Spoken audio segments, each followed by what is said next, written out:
जय गुरुदेव, जय श्री गुरु रविदास जी महाराज।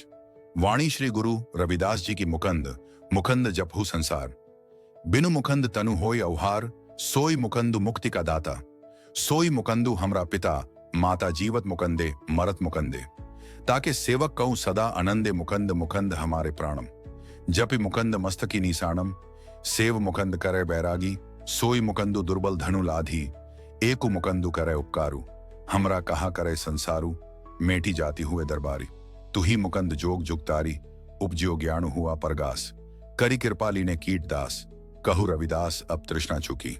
जपि मुकंद सेवा ताहू की, अब जरा ठहरिए और अपने मन से पूछिए, हम किसके सहारे जी रहे हैं, संसार के या मुकंद के।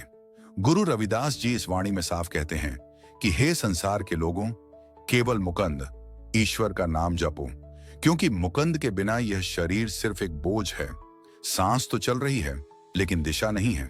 मुकंद वही है जो मुक्ति देता है, वही हमारा पिता है, वही माता। यानी जिस सहारे हम दुनिया ढूंढते फिरते हैं, वह सहारा पहले से हमारे भीतर मौजूद है।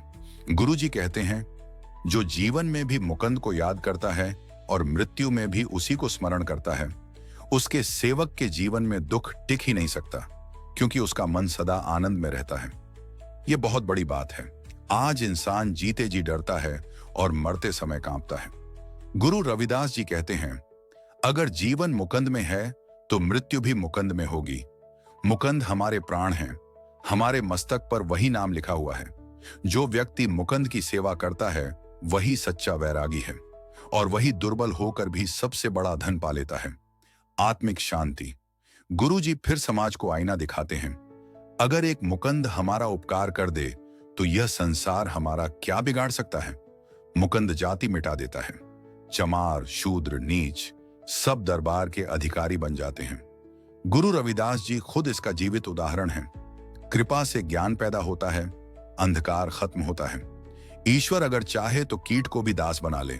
और अंत में गुरु जी कहते हैं, अब मेरी तृष्णा समाप्त हो गई है।